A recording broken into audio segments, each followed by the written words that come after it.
Garee shahadaa. Bismillahirrahmanirrahim. Obboleessi keenya Abigoon qabxiiwwan tokko tokko dubbatee jira. Uummanni garuu jala kana ragaa jechaa jira. Rakkoon qabu inshaallah. Jalqaba irratti Waaqayyoon ilma tokkicha cubbuu uummataatiif dabarsee kennuun biyya lafaa jaalachuudha kan jedhu qabxii akkanaa kaaftee turte haasaa keessatti.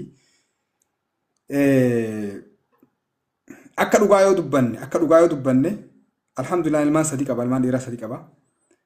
Ilmaan tiyyatan eenyu maali nu jijjiiran ofii kiyyaa jechuudha. Ilmaan tana fuudhee biyya akkanaatiif aarsaa kennuu jedhan akka dhuunfaa keetti akka namaatitti jechuudha. Garuu Waaqayyo immoo ilma tokkicha jaalatu immoo fuudhee uummataaf aarsaa kennuu yoo ta'e ammoo kuni waan biraati jechuudha. Inni jalqaba irratti Waaqayyo yoo dhugaa dubbannee akka macaafaatitti ilma tokko qofan qabu, ilmaan hedduu qaba. Sun mata dureen harkaa jijjiira. As tu'inee achi tu'inee yoo deemne mata dureen harkaa jijjiiramaa deema jechuudha. Garuu wanni si gaafadhu asirratti Waaqayyoon akka afaan Ingiliffaatiin just yookaan immoo justice yoo jennee dubbanne. Waaqni justice yookaan immoo Waaqa qajeelaa ta'uu amantaati. Afaan irra naa deebisi kana. Maayikirraa kaafadhuuti afaan irratti naa deebisi gaafii tana. Yaada keetu muriitii booda irratti si dhufa. Yeroo gaafiitiif. Yeroo gaafiitiif biti miti carraa sii kenneeti. Maaliif daqiiqaan kan kee keessa jira waan ta'eef ookii seenee jira rakkoon qabu. Okay? Wanni ammas si gaafadhu maali? Macaafa keessatti Waaqayyoon justice yookaan immoo qajeelaa ta'uu yoo amante cubbuu namni biraa dalagee fuudhee nama biraa yoo fannise Waaqayyoon justice yookaan immoo Waaqa haqaa ta'uu irraa gora jechuudha. Waaqa biraa ta'a jechuudha. Kuni waaqummaa Waaqaa gara biraan harkaa jira waan ta'eef. Okay? Inni biraa ammoo qabxiiwwan ati kaaftee maali? Isaayyaas kaaftee jirta, faarfannas kaaftee jirta. Ammas irra deebi'ee Waaqayyo aarsaa jaallatamoo dhiifamuu cubbuu jaallata kan jedhu achirraa fuduuba deebinee itti fufna jechuudha.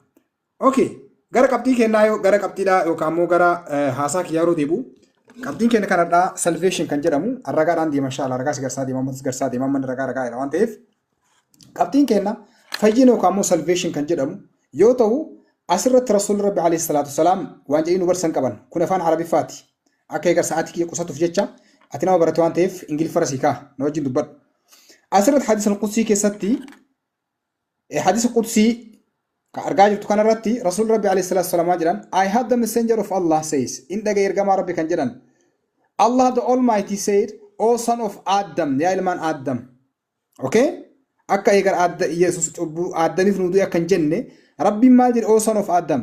So as long as you call upon me and ask me, I shall forgive. Okay? Ani dhiifama nan godha. I shall forgive you for what you have done. I shall not mind, O son of Adam. Were your sins to reach the cloud of the sky, osoo cubbuun keessan duumessa samiituu kan ga'u ta'e. Eegana ammoo dhuftanii dhiifama gaafattanii, I will forgive you dhiifama sinii godha. Waaqayyo akkana ta'uu qaba malee waaqa dhiifama godhu ta'uu qaba malee cubbuu nama tokko dhufe nama tokko dalageef nama biraa yoo fannise kuni waaqummaa yookaan immoo justice qajeelummaa waaqaa jallisa waan ta'eef suni garii kabiraa qabaatee jechuudha. Maaliif wanni dubbannu kun macaafa irraa ragaan ka'uu qofa osoo hin ta'in nus amansiisuu keessa keenyas waan amansiisu ta'uu qaba. Amantaan akkas ta'uu qabdi yoo dhugaa dubbanne jechuudha. Kanaaf Rabbiin Quraan isaa keessatti maal jedha? Suuraa Israa bismillah 17 lakkoofsa 15 irraa kaasee dubbisa. Rabbiin maal jedha? Man ihtadaa fa innamaa yahtadii li nafsi ومن ضل فإنما يضل عليها ولا تزر وازرة وزر أخرى وما كنا معذبين حتى نبعث رسولا نمنك أجيلي كان إنك أجيل مطمو فيتيف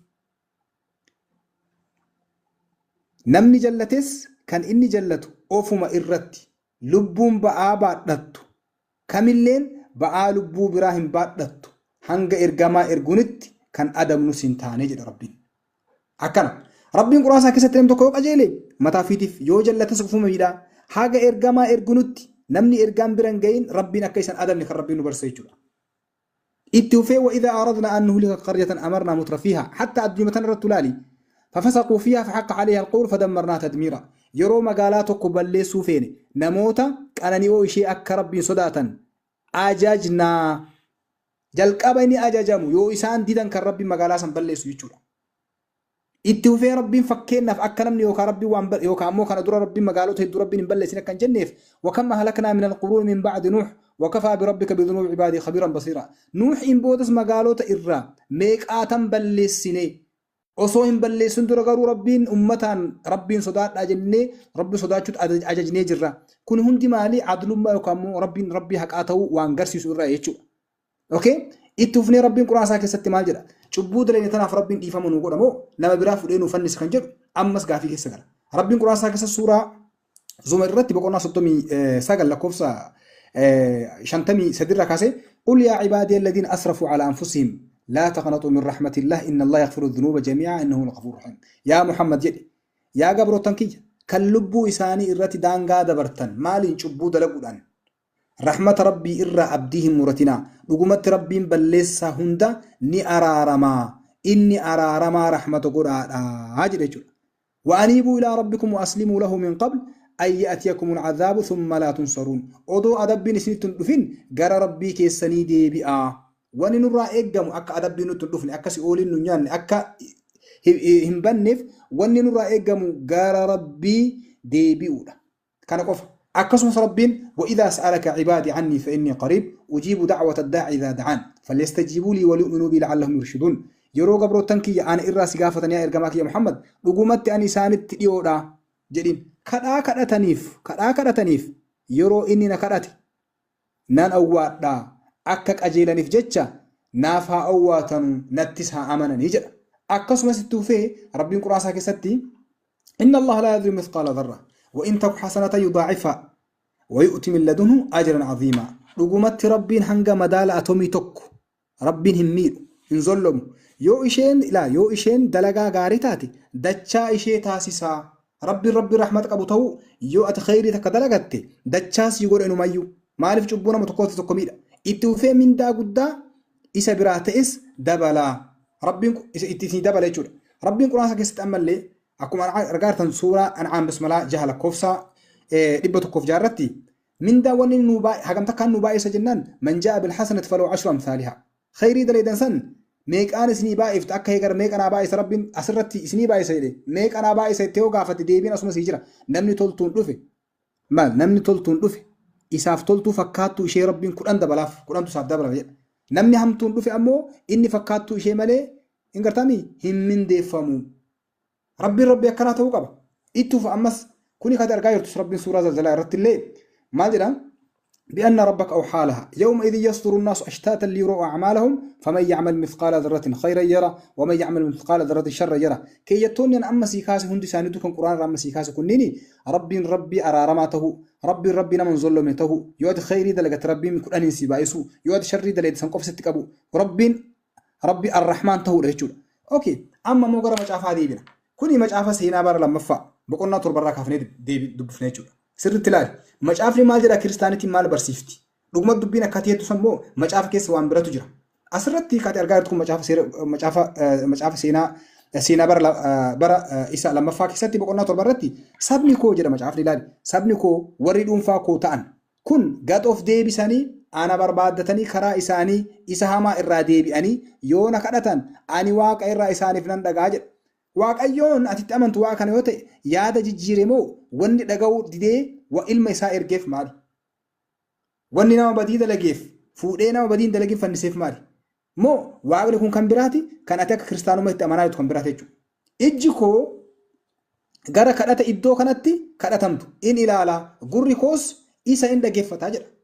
Waaqni itti amantu yoo kana ta'e waaqni nuti dubbisaa waaqa kana yoo ta'e kaati fiddee ammoo ilma isaa tokkicha fanniseetti nama cubbuun dalagin fannise kan jettu sun waaqa kam isa nutti himta. Ittufna ammas asittis macaafa fakkeenyaa boqonnaa 28 lakkoofsa 13 irratti maal jedha namni irra daddarbaa isaa dhokfatu hin hiiku namni irra daddarbaa isaa himatu kan dhiisu garuu araara in argataa. Araara kan namaa godhu waaqayyo araara in argatachaa jira macaafa. Ati ammoo dirqama Yesuus du'uu qabaa kan jedhu booda ragaa fidatuuf deemaa jirta jechuudha akkam argaa jirrutti.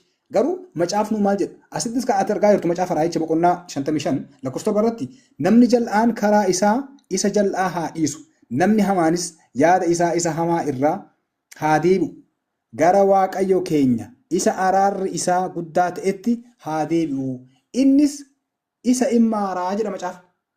Macaafni asitti waaqayyo nama immaaraa jechaa jira. Wannummaan Yesuusiin fuunee nu fannisuu ajjeesuu barbaadeef maali?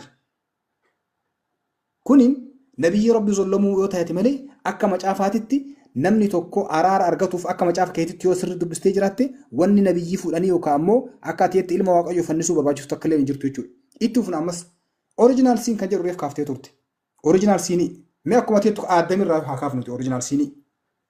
Fakkeenyaaf oriijinaal siin aaddamirraa kan yoo jenne Iyyasuus kan du'e eenyuuf du'e aaddamiif du'e moo heewaaniif du'e moo nuuf du'e kan jedhu gaafii keessa galee jechuudha. Aaddamiif du'e yoo jenne aaddaminni waggoota meeqa jiraatee du'ee jira akka macaafaatitti. Haga gaafa Iyyasuus dhufuttu lubbuun aaddam eessa turte? Yoo si'oolii ta'es nutti himta. Yoo jannata taates nutti himta. Yoo azaaba taates nutti himta jechuudha. Okay? Rabbiin quraan isaa keessatti maal jedha? Laali. Waa'ee cubbuu addamiif haawaati wal qabatee rabbiin maal jedha? Rabbiin quraan isaa keessatti isin akka warra kiristaanaa jettanitti waaqayyo addamiif ilma isaa ergee waggaa kuma meeqa booda waggaa miliyoona meeqa booda dhufee du'eef jettan. Haga yeroo hagas ga'u immoo addam eessa ture lubbuun isaa maal taate kan jedhu. Rabbiin quraan isaa keessatti maal jedha suuraa al-Baqaraa bismillah lamarratti maal jedha? وإذ قال ربك للملائكة إني جاعل في الأرض خليفة قالوا أتجعل فيها من يفسد فيها ويسفك الدماء ونحن نسبح بحمدك ونقدس لك قال إني أعلم ما لا تعلمون يرو غوفتان كي ملائكوتان دغمتي أني إلمان نما دچي كيستي بكبوا خليفة تاسس فنجرا جد يادب إساني سوان جدنين سيلا أودونو تنغلتا كيتين سفارسنو في سيقول كل سنو نموت إشي دچي كيس بديدة لغن كان إيغا وليد أنغلاسن إشي كيست تاسفتا إنس نجد رقمت أني أكام بيكا وانس بيكنيتي وعلم آدم الأسماء كلها ثم عرضهم على الملائكة فقال أنبئوني بأسماء هؤلاء إن كنتم صادقين ربي ما جد آدم نس مقوتا وان هندا إيسا برسيسي إرقسي ملائكوتان رفيدي مال جديني يو كان أقاد بطن تاتن مقوتا وان توتا كنيني نافو دي سايدين أوكي إيغانا قالوا سبحانك لا علم لنا إلا ما علمتنا إنك أنت العليم الحكيم كوني واي آدم آدمي في رب آدمين ملائكة رفيدو كان بكتر نوتي ماجر إيغا سي هو مالتو تي رب قرآن ساكي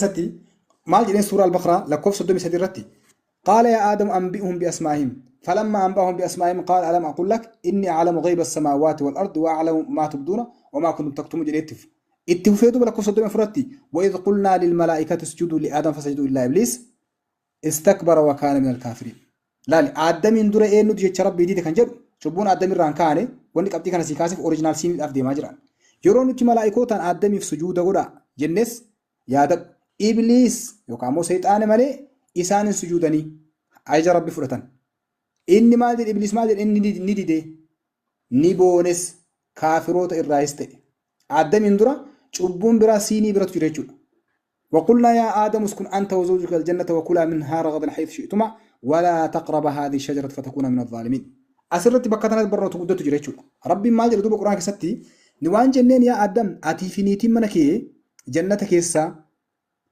جرادا إشي الرابل أو حالتاتين إدو في تنسنيادا مكتي كانت إموهن دياتنا يوس ميد دارا وطوتا ما جرى حجتوتا الراتاتو اوكي لكوف صدومي تور برتوبا ما جنان فتلقى آدم من ربي كلمات ما لكوف صدومي جارت ما جنان شيطاني إشي جنة إرّا إسان موجو چاچيسي مكتي إسان ñaachise jechuudha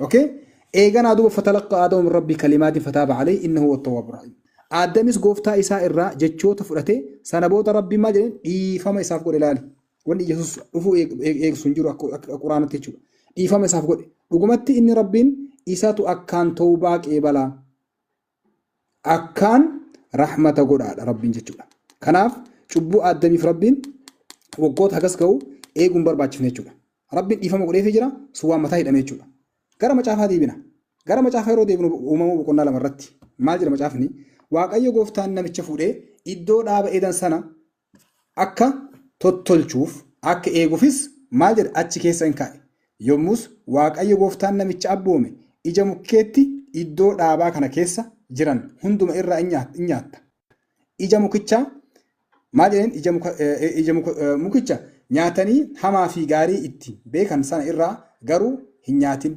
gaafa isa irraa nyaatte garuu dhuguma in duuta jedhe ergasii waaqayyo gooftaan namichi kophaa ta'uu isaa gaarii miti kan akka isaatti isa gargaartu isaaf nan tolchaa jedhe Waaqayyo.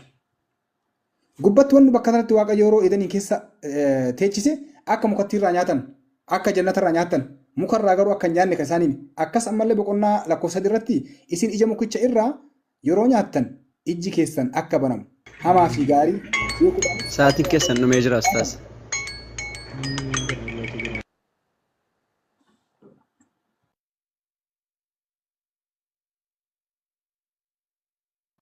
Daqiiqaa takka salaataa walitti barree ture kana qofa silaa tumure. Yoo abii goon hayyame. Dabaleef yaadaa fitatu.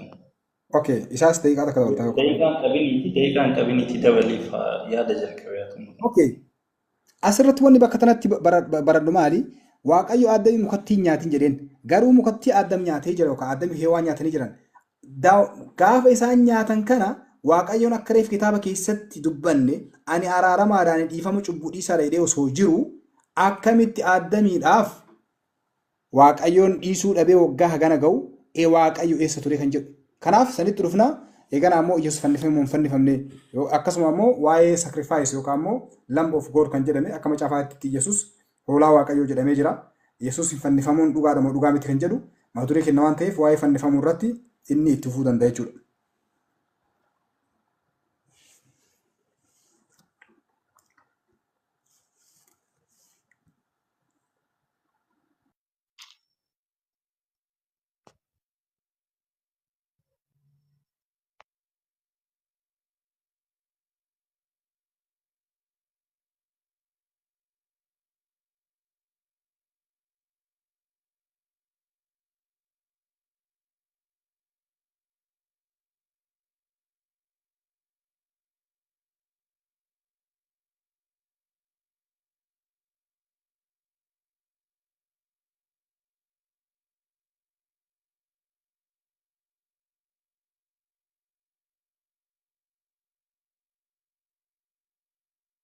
Okay, irratti bilbilanii inshallah hin dhufa.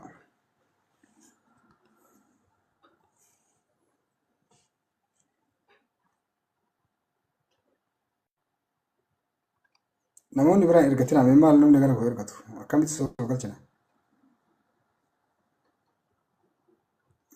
Mee bokka haqa uummanni musliimaa baarakallahu fiikum nutti ergina.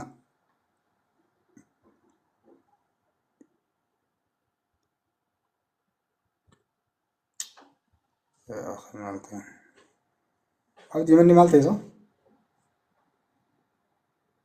Maal ta'e Ustaas?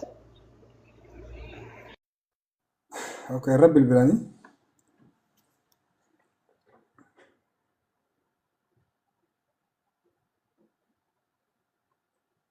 Deebi'ee jira. Warri wani koomentii hin taane barreessina.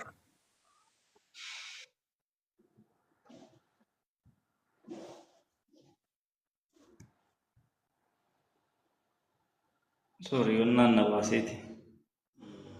Irra bilbilaan argaa jira. Okay, tuuf. Tole. Daqiiqaa qabdee abdii. Tole. Yaada lama qara kaaftee turtee wayii diqqoo kilaarifaa godhee bira darba. Akkuma mata duree keenyattu cubbuu dhala namaatiin wal qabate haasa'aa jirra. Anillee waa'ee dhala namaa irraa jalqabe malee origin of sin yookiin ammoo hundee cubbuu waan jedhu hin dubbanne. Hundee cubbuutii yoo dubbanna ta'e duubatti nu deebisa sababii ta'eef waa'ee dhala namaa irraa ka'e sanirratti illee yaadni garaagaraa sababii jiruuf isa amma tuquun barbaanne saniif kanaan cufee darbaara. Origin of sin keessatti qaama gahee qabutu jira akkamitti ta'e ka jedhu ibsa bal'aa waan barbaachisu amma hin dubbadhu anuunti dubbataa jiru cubbuu dhala namaatiin wal qabatee waan jiru irratti Addaamii fi Heewwan seera Waaqayyoo sababii daddarbaniif mukattiin nyaatinaa jedhamanirraa sababii nyaataniif kun ammoo seera Waaqayyoo darbu waan ta'eef akka cubbuu itti ta'in argina waa'ee san dubbataa jira. Lammaffaa ragaa wal qabatee an heertuu dubbadhaa jira barreeffadhaa jedhee dubbadhee jira. Namni barreeffatu jiraate barreeffachuu hin danda'a. Namni seenaa dubbifachuu danda'u yoo jiraate seenaa dubbifachuu hin danda'a. An sa'aatii kiyya fayyadamuuf heertuu takka waan dubbataa jiru dubbadhaa ture. Rikardiin ammoo abdii bira waan jiruuf isarraa booda fudhachuu hin dandeettan namni dhageeffachuu barbaaddan. So san tol erga kana jedheen booda akka bu'uura kiristaanaatitti yookiin kitaabni qulqulluun bu'uura kiristaanummaa waan ta'e keessaa tokko wanti dubbatu maalidha? Fayyinaan wal qabatee jechuudha. Roomee boqonnaa 10:9 irratti Yesuus gooftaa akka ta'e afaan keetiin yoo beeksifte, Waaqayyo du'aa akka isa kaase immoo garaa keetti yoo amante fayyina bara baraa argattaa jedhee dubbata.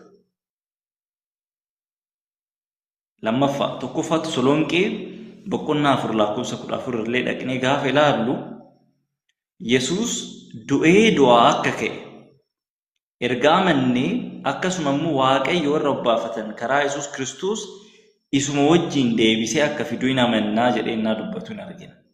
So wanti amannu Yesuus du'ee du'aa ka'uu isaati jechuudha akka kiristaanummaatitti.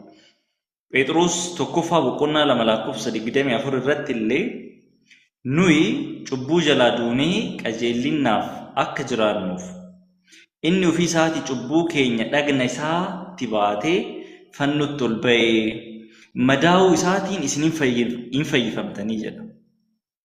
Inni cubbuu keenya dhagna isaatti baatee fannotti ol ba'ee jedha. Ibroota boqonnaa 9:28 illee gaafa laallu akkasuma Kiristoos inni cubbuu namoota baay'ee baadhachuudhaaf al tokko aarsaa ta'ee dhiyeeffame. Si'a lammaffaa immoo waa'ee cubbuutiif otoo hin ta'in warra dhimmanii dhufa isaa eeggatan fayyisuudhaaf mul'achuuf jira jedha. Amma pointiin as biratti arginu gooftaan keenya Yesuus Kiristoos yeroo jalqaba dhufe sana du'u isaa du'ee ammoo du'a moo'ee akka ka'e abbaan isaa du'aa isaa akka isa kaase in arginaa jechuudha. Kanaan wal qabatee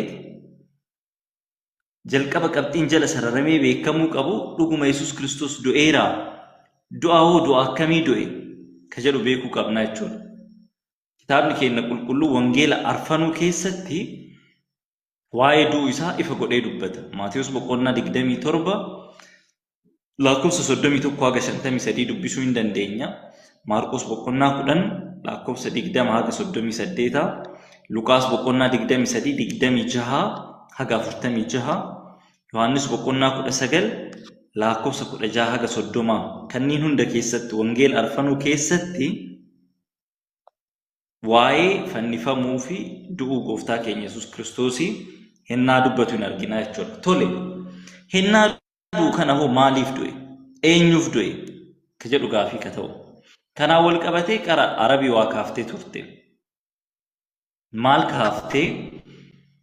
Akkamitti cubbuu namaatiif namni du'aa waan jedhu dubbatte. Eeyyee kitaabni keenya qulqulluun cubbuu namaatiif namni akka hin duune hin dubbata. Takka. Lammaffaa qajeellummaan nama tokkoo nama biraatiif akka hin lakkaa'amne illee hin dubbata. Hisqeel boqonnaa 18 lakkoofsa 20. Hisqeel boqonnaa 18 lakkoofsa 20. Lubbuun isa cubbuu hojjetu haa du'u. Ilmi yakka abbaa hin baatinii. Abbaanis yakka ilmaa hin baatinii. Qajeellinni nama qajeelaa isumaaf haa lakkaa'amu. Jallinni nama jallaa isuma irraa haa barbaadamu jedha. Hisqeel boqonnaa 14 lakkoofsa 20 irratti illee ani jiraataadhaa jedha. Nohii fi Daani'eel Iyyoobis biyyicha keessa yoo jiraataniyyuu jedha. Isaan qajeellummaa ofii isaaniitti ufuma duwwaadhaa oolu malee ilma isaanii yookiis intaloota isaanii oolchuu hin danda'anii jedhee akkas jedha Waaqayyo gooftaan jedhee innaa dubbatu arginaa jechuudha. Abbaan cubbuu ilma isaatiif ittiin gaafatamu, ilmillee cubbuu abbaa isaatiif ittiin gaafatamu, qajeellummaan abbaallee ilmaaf hin lakkaa'amu, qajeellummaan ilmaallee abbaaf hin lakkaa'amu. Tole yoo akkas ta'e Yesuus Kiristoos akkamitti dhala namaatiif du'e jechuu dandeenya? This is critical point. Akkamitti Yesuus Kiristoos dhala namaatiif du'uu danda'e? Abbaan waa'ee ilmaatiif ittiin gaafatamu, ilmi waa'ee abbaatiif ittiin gaafatamu jedhaa jira. Qajeellummaan nama biraallee nama biraatiif hin ta'u jedhaa jira. Akkamitti Kiristoos dhala namaatiif du'e? Pointi ammaa gadi dubbadhu seeraan dhageeffadha. Takkaffaa eenyummaan Kiristoos eenyummaa namummaatii ol waan ta'eef. Ibroota boqonnaa 2 lakkoofsa 7 gaafa ilaallu yeroo gabaabaadhaaf ergamootaa gad isa goote. gonfoo guddinaa fi ulfinnaa mataa isaarra keessee jedha. Yeroo gabaabaadhaaf ergamoota gad isa goote jechuun sana dura takka yeroo gabaabaa booddee lama yeroo kanniin keessatti gaappii asiif oliif asii gadi jiru keessatti Yesuus Kiristoos eenyummaa guddaa qabaachuu isaa heertuu ibsuu jechuudha. Lammaffaa tokkoffaa Yohaannis boqonnaa 1:2 irratti jireenyichi mul'ifameeraa jedha. Nuyis isa argineerraa isaafis dhugaa hin baanaa jireenya bara baraa jedha. Isa abbaa bira ture nutis mul'ifame kana isinitti himnaa jedha. So abbaa bira ka ture sanatti dhufee dhalatee jechuudha. Ankaraadhaan dhugaadhaan amalee innullee gara abbaa hin deemuu ennaa jedhee dubbatu dhuguma inni karaa dhugaa jireenya akka ta'e arginaa jechuudha. Eenyummaa namaa olii qaba. Lammaffaa Yesuus Kiristoos dhuguma ilma Waaqayyoo waan ta'eef. Dhuguma ilma Waaqayyooti gaaf jennu eenyummaa akka abbaa isaa waan qabuuf. Eenyummaa akka abbaa isaa waan qabuuf ammoo aarsaa lubbuu fi kaffalee dhala namaa cubbuu jalaa bilisa baasuu qabaa jechuudha. Ibroota boqonnaa 1:1-2 irratti uumamuu biyya lafaatii jalqabee abbaa wajjin waan hundumaa keessatti kan hirmaataa tures akka ta'e argina. Lammaffaa Maarqos boqonnaa 12:6 gaaf dubbifnu Maarqos boqonnaa 12:1-13 isin dubbifadhaa. Achi keessatti Yesuus Kiristoos waa dubbatee ture. Seenaawwatu achi keessa jira. Abbaan lafa qonnaa wayii qabaa isa san irraa sanyii akka galchaniif namoota garasin ergaa ka jalqabaallee an ajjeesan ka lammaffaallee ajjeesan ka sadaffaallee ajjeesan. Gaaf kaan isa dhumaa ilma tokko qabaa jedha. Ilma kana hin mararfatu jedheet ilma sanillee garas ergee jedha. Isallee hin mararfanne ajjeesanii kana kan dhaaluu danda'u jedhanii ajjeesanii jedhee Yesuus waa'ee ofiitiif ennaa dubbatuun arginaa jechuudha. Dhuguma akka jedhame sana ilma isaa tokkicha sanaaf osoo hin mararfatin isa ajjeesan. Waaqayyo ilmaan baay'ee qaba eeyyee. Kiristoos garuu ilmaan baay'ee san waliin ilma jedhamee kan lakkaa'amu miti.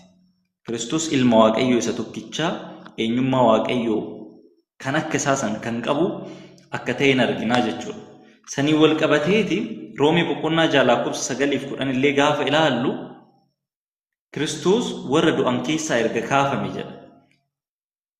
Deebi'ee akka hin duune duunis si'achi irratti gooftummaa akka hin qabaanne hin beeknaa.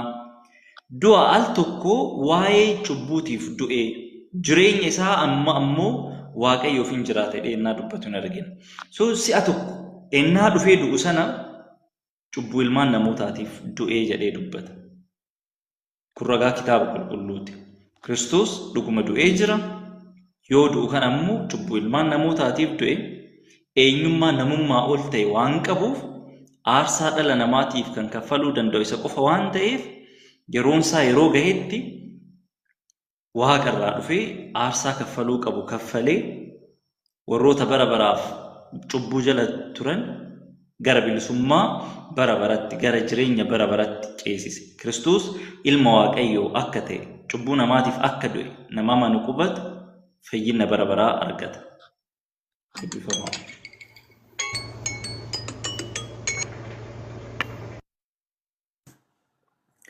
Bismillahirrahmanirrahim. Bules keenya qabxiilee hedduu kaasee jira. Qabxiilee inni kaase tokko tokko deebiif maadeeffate waan ta'eef irratti hin deebi'u. Waa'ee cubbuun dhaalamuu dhabuu yookaan ammoo cubbuu tokkootiif tokko ta'uu dhabuu ofumaa isaatii deebise. Yesuus ammoo nama ta'uu wangeela Yohaannis boqonnaa 8:40-46 illee gaarii waan dubbateef eenyummaan isaa nama malee waaqaa miti. Okay? Kana waan ta'eef eega gaarummaan nama gaariileen gaarummaarra barbaadamu. Kan ammoo gaarummaan nama gaariidhaaf nama sadiif lakkaa'amu taate cubbuun nama ammoo nama cubbuu qabu irratti akka Hisqeel irratti boqonnaa 18:19 irratti barreessan ta'e wanni guddaa keessa deemuuf hin jiru karaan irraa gabaabsiteerta. Itti aansuudhaan garuu wanni bakka tanatti marri beekuu qabu. Akka macaafaatitti nabiyyoota hedduutu ajjeefame, ergamtoota hedduutu ajjeefame.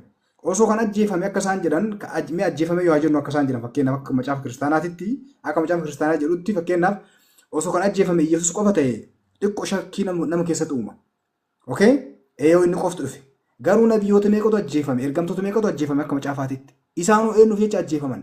Kiristoosoo ajjeefame kan jedhame akka macaafaatitti warri isa ajjeesee warra akkamiiti warra ajjeesee jedhan. Warri ammoo isa ajjeesuu barbaadan eenyu? Waaqayyotu lubatti kennee lubni aarsaa akka macaafaatitti aarsaa isa godhe moo durriyyeetu olii gad ari'ee ajjeesa kan jedhu. Maaliif jennaaniin akka macaafaatitti seerri Musee hin ganamne yookaan immoo hin gatamne hin shaaramne. Akka yoo aarsaa yoo luba inni aarsaa ta'e kan jennu taate yookaan immoo aarsaa ta'ee qalame kan jennu taate lubatti kennamuu qaba. Lubatti isa aarsaa godhuu qaba. Garuu lubni isa qaleen jiru.